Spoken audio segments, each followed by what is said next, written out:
Hello and welcome to Scrapping on the Fly.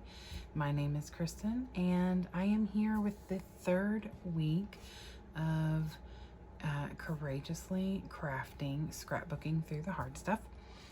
And this week is something a little more along the lines of what everyone would consider loss. So my very first episode series, whatever you want to call it, the first video was about the loss of my normal at work, where my boss had turned in his notice, and I was pretty heartbroken over that. That was a Tuesday. That following Sunday, my husband and I had a discussion and decided to get divorced. So that was last Saturday's episode or video. And so the following Sunday was Mother's Day, and my husband's family, especially his grandmother, had requested that he come home, I think because she just needed to know he was okay, because even though our divorce is amicable, it's still a divorce. It's not what anybody plans necessarily in their life. And you know, they knew that it wasn't an easy decision to make, and so I think that they just wanted to see for themselves that he was okay. So he went down for Mother's Day, spent Saturday night, and then Sunday had dinner with his family, and then he came home on Sunday, and so late Sunday evening. And that night when he was in bed, his mom called to let us know that his grandmother had passed away, that he had just spent the day with. And so he lived with his grandparents from the time he was 11, so it was really more like losing a parent or a parent figure than just losing a grandparent. So I definitely can know how that feels. My grandmother passed away in 2020, and she and I were very, very close. We spoke every day, and so I definitely understand. The biggest difference, I guess, for me would be that my family is well, we're just different. Our families are totally different, but my family has been through a lot of loss in the last 4 years, and while the focus of this layout and everything is going to be on my husband's grandmother, a lot of the grief that I feel over loss and stuff has really grown in the last 4 years. So in 2017, James's grandfather passed away on Valentine's Day, and him and his wife had been married for 61.5 years. And you know, I don't think anybody really expected her to thrive and do well after that, because they were so close. But she did. She really did. She started getting out there, and then of course the pandemic changes everything for everybody. But so she had a lot of really good, you know, times in her life after she lost her husband of 61 years. So that was February of 2017. March of 2018, my aunt was killed by a drunk driver while she was riding her bike with a cycling group. And my grandmother, who I was so close to, lived with her, and it was obviously devastating. She was a super healthy, you know, person. You never expect that kind of thing. You know, that happens to other people. It doesn't happen to you. And it was devastating. And my father was heartbroken. So much so that 20 days after my aunt died, my father died of a heart attack. So my grandmother, who was 93 at the time, outlived both of her children and lost them both in 20 days, which was like beyond. And it was a blow to our family for sure.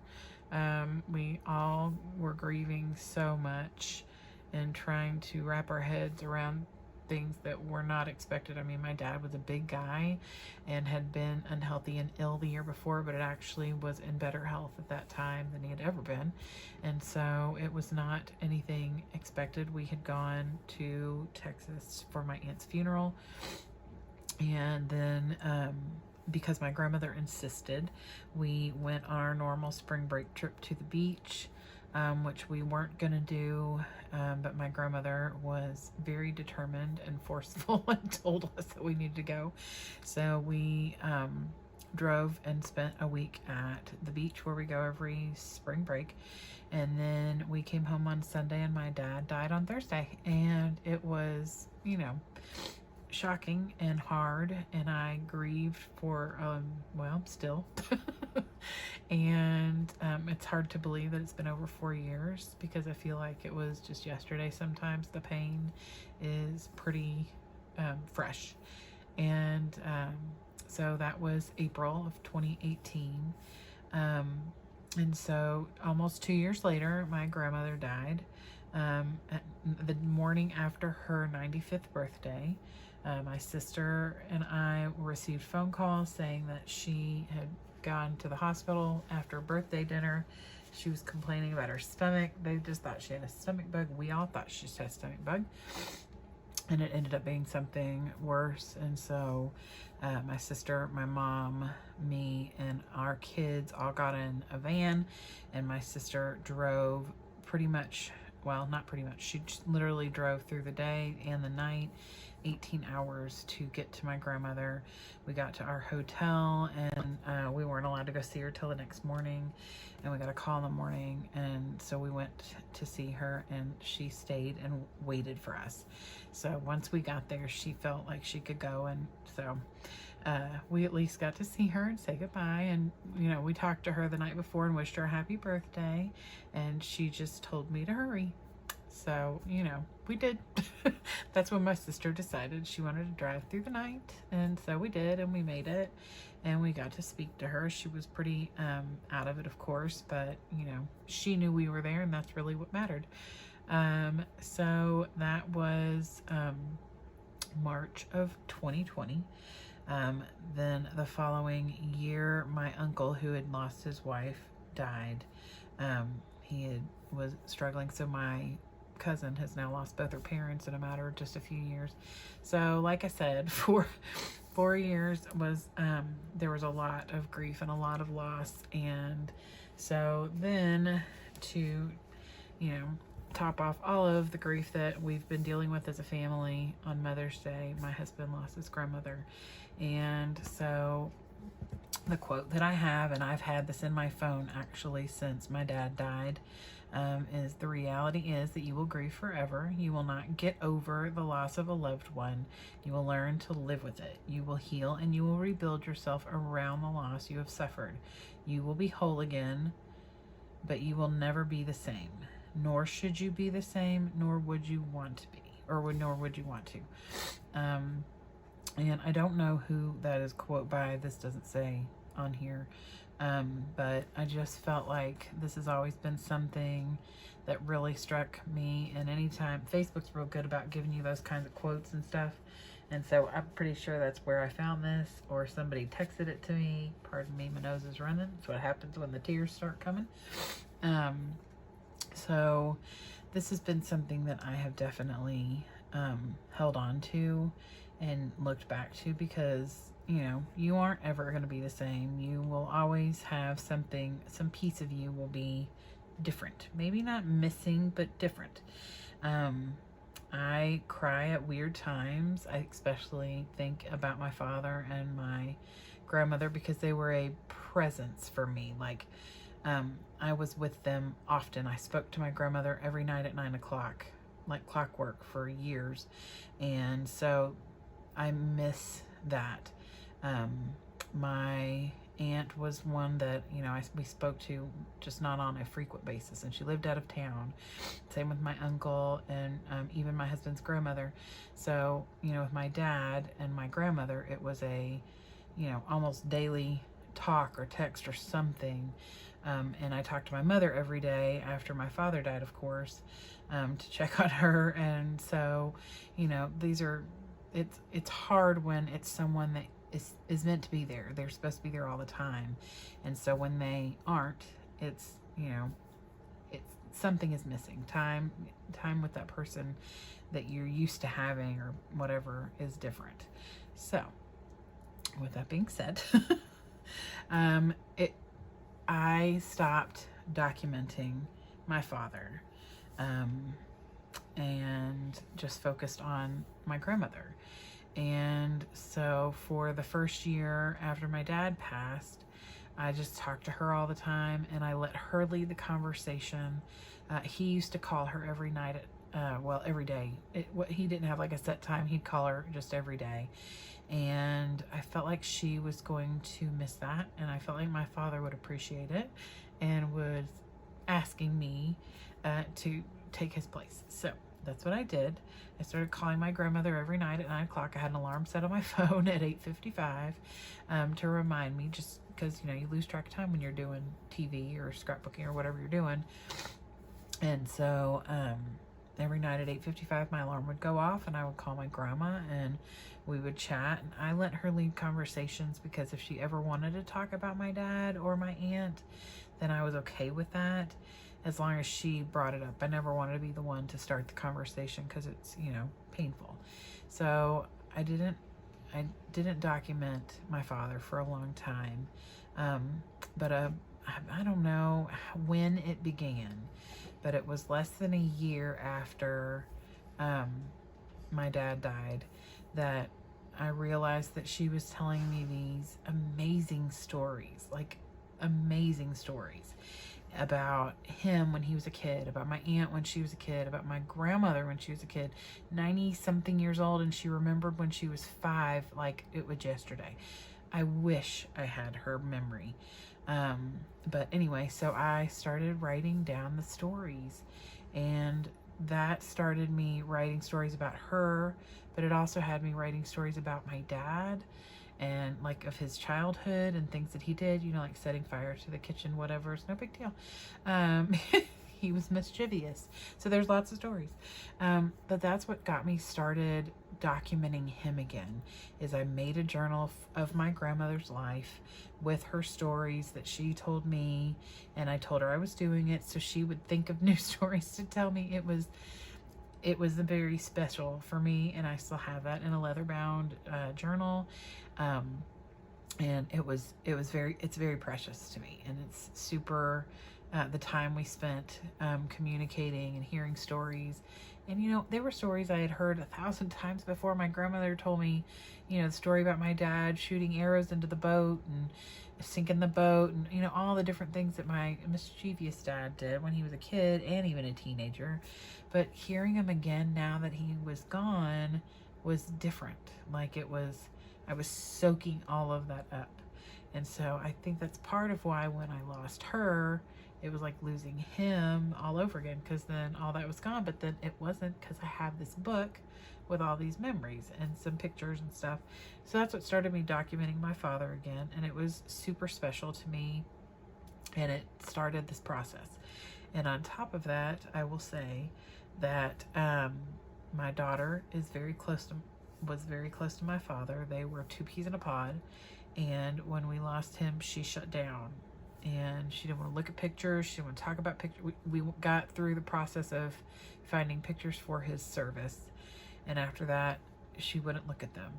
So as I started to document him, she started to come in my office, and I just ask her craft color scheme kind of questions, because she's extremely artistic, like super uber artistic. And so I would just ask her, you know, oh, does this color look good with this? What kind of paper should I put with this kind of thing? And that got her involved enough to where she was looking at the pictures, and she was, you know, kind of going down memory lane, but not, you know, directly. And so she told me later, in a group chat with some of my scrappy friends from scrapbookingwithanemarie.com, we were chatting, and she came in to say hello to everybody.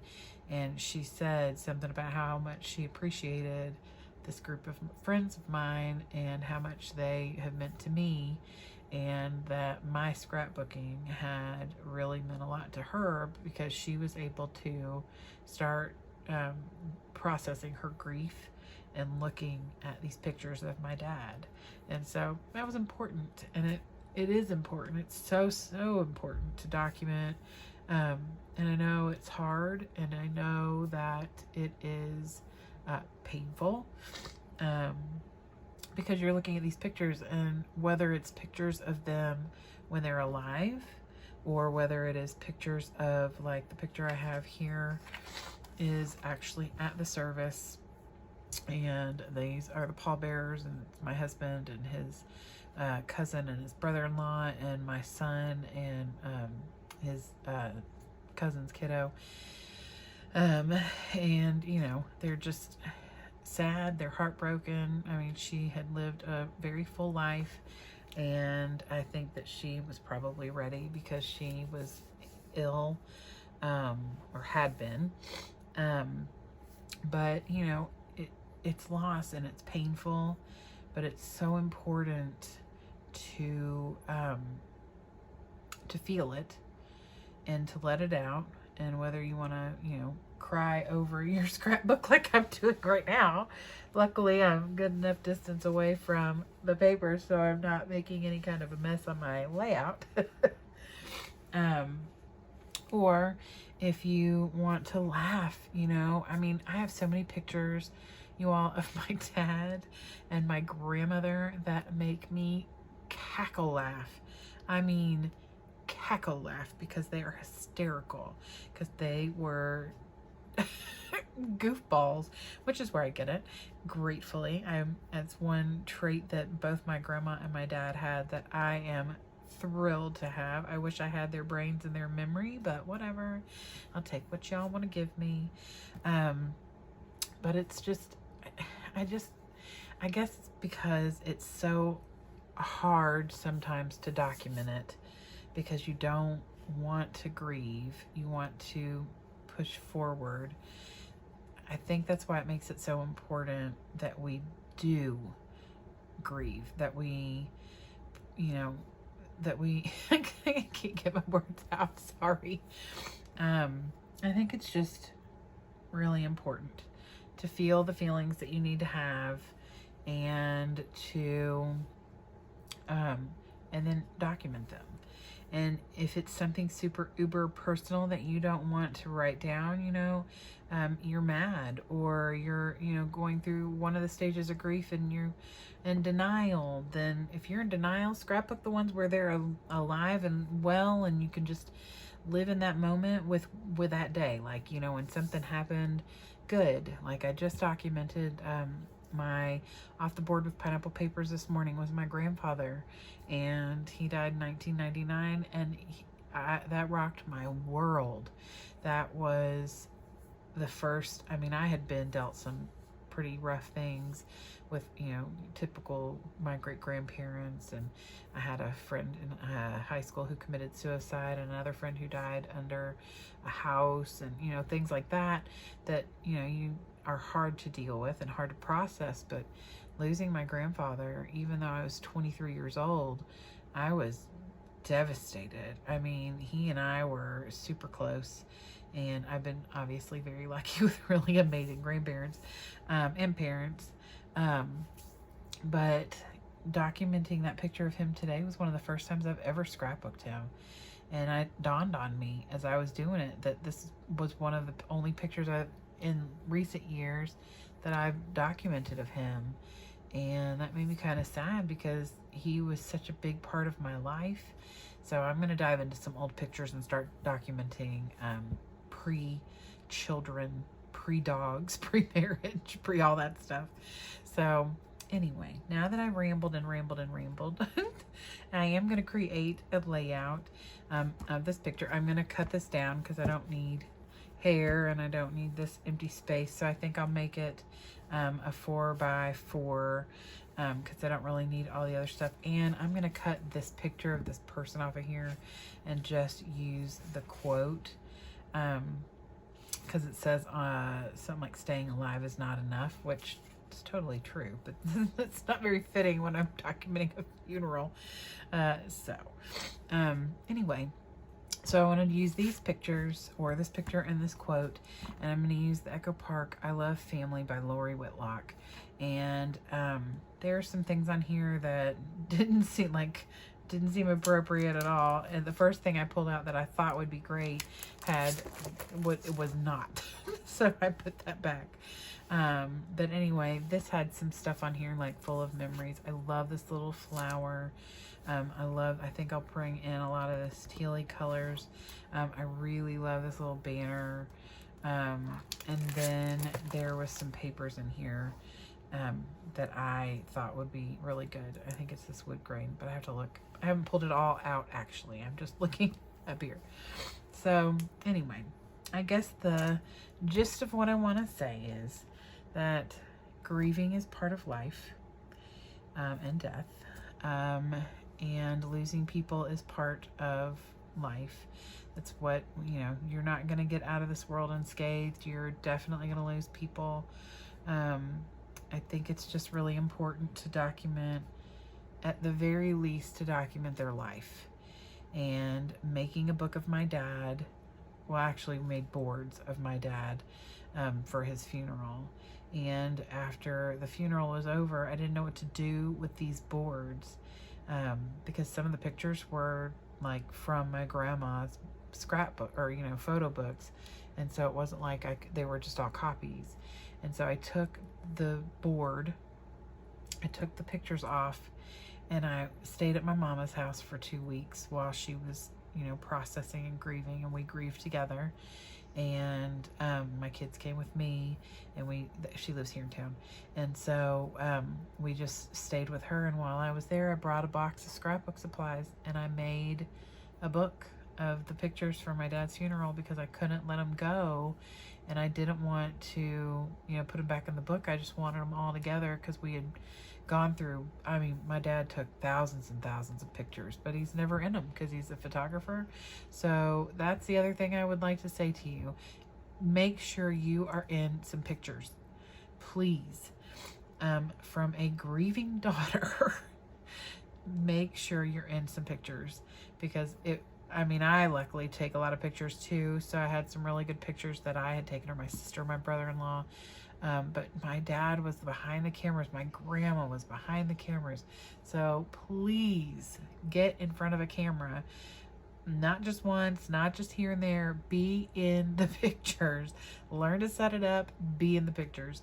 Because one day somebody's going to be looking back and think, oh, there's his hand, or there's her this, because they're not in the picture. So please, please, please get in the pictures because it's so important, especially for us scrapbookers.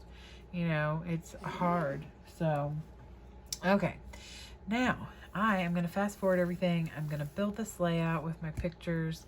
I just hope that you all will think about what I said, and I hope that you all will get in the pictures, and I hope you will look at the pictures, and I hope that you will go down memory lane and take a couple jabs to the heart, because sometimes obviously that's going to happen, but it's so therapeutic for me. It really helps heal my heart. And, I grieve through it and I cry through it, and it's okay. I got tissues right next to my desk. It's okay. So get your tissues, get your pictures, get some cardstock, and get a picture kit, whatever. There's even like a remembrance picture kit, paper kit from Reminisce. I'm sure other people do too. I have the other one, but I have the one from Reminisce. So I hope that you all will enjoy this video. Sorry for all the yammering. It was a little longer than probably it should be, but it's just so important to me. So I love you all, and I thank you all so much for joining and being a part of this, and all the comments and the stories and the concern and the care you all have, and I really, really appreciate it. My heart is just beaming with the happiness and the joy that I get from knowing that somebody has gotten even if only one person, and sometimes that one person might just be me, and that's okay, get something from this series, it is super well worth it for me. So with all of that, I'm gonna get started. All right, so I apologize for the extra long intro. So to get started, I am going through all the papers, and these are very fall type papers. I love this wood grain right here, so I am definitely pulling that out. And then I'm going to get some contrast with this white background with the floral. And then I'll end up bringing in a couple other colors to help make some layers. I will say that this was a simple layout with a handful of layers and a few embellishments. I didn't want to go over the top and do anything kind of too crazy, just because the basis of this layout and what the picture is of. So I just take my trimmer, and I originally planned on using that wood grain as my background, but decided, like right here, while I'm about to trim just the branding strip off, I decided that I wanted it to be one of the layers instead. So I cut that very first and that second strip of wood grain. And I really do love the way this layout turned out. Like I said, super simple, probably could have been done in 15 minutes if I hadn't spent 30 minutes, 24 minutes really, talking about the grief process and documenting loss. But it's so important to me, and it's something that's really, really on my heart. So I felt like it was important. So I wanted to use this little cut apart. It says it's the little memories that last a lifetime. And I thought that was really uber cute. And that little stripe of orange and dark orange coloring towards the bottom, I thought I'd bring in a little bit more orange. So I matted my picture in orange, and I matted this cut apart in orange. So, and I did the picture by taping it to the little quote. That way they would be even, and I didn't have to try and line them up as well. Because as soon as I tried to line those up one at a time, I would have had like a half an inch at the top and like a little sliver at the bottom. That's the way I roll. So I really wanted something kind of contrasting again. And so I decided that I was going to cut this little branding strip or border strip off at the bottom of the border paper. And then I decided I want to use this green, which I think is gorgeous. And of course, it's the green that's in the little leaves on the background paper and the leaves on that wood grain. And I think that it looks really good with that orange on the green, and it helps the picture be more the focus. It gives it something to hold on to, so it's not just floating out there in space on the layout. And so I get my tape, and the first thing I did was put the thinner border down here at the bottom. And I love these little pots of flowers. They're so cute, and I love that teal. And since I really liked that full of memories, and that cut apart that said it's little memories that last a lifetime, I thought we would just go with the teal. So I am putting that thicker one up at the top, and then I'm going to lay this green right on top of all of that. And I am perfectly thrilled with the way that this turned out. I like that it's got enough of that wood grain showing, but it's not completely, it's not so dark. When I originally was thinking about using that wood grain as the background, I think that this was definitely a better route.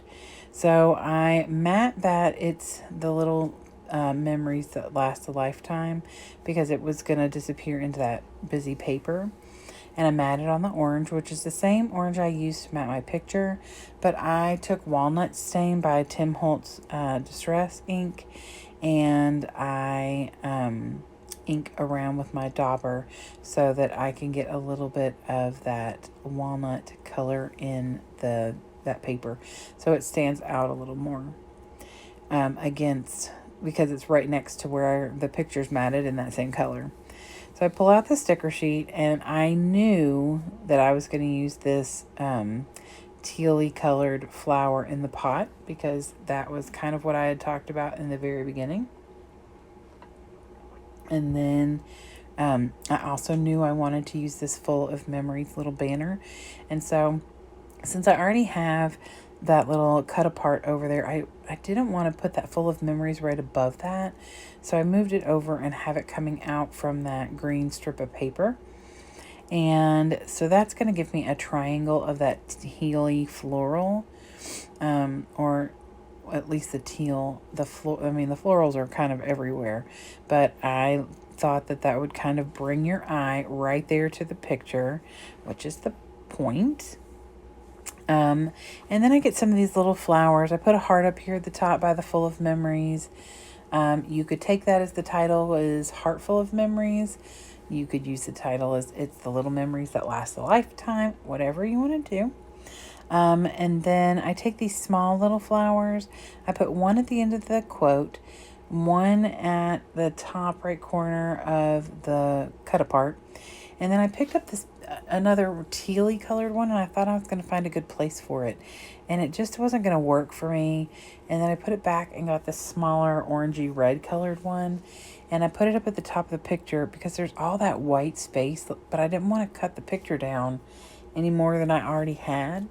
So I figured that would be a good place for that.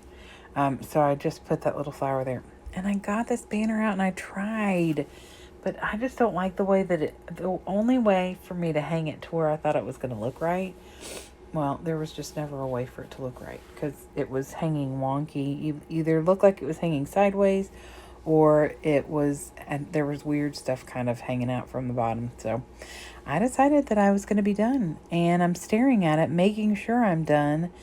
I don't know why I couldn't have cut this part out, you all. This is silly. So anyway, here is the close-ups. I hope that you all will come back again. I'm doing off the board every day, or trying to. And then I'll be back again next Saturday for the next adventure and the next part of the grieving process in my family next Saturday. I hope you all have a fantastic day. Thank you again for being here, and happy scrapping.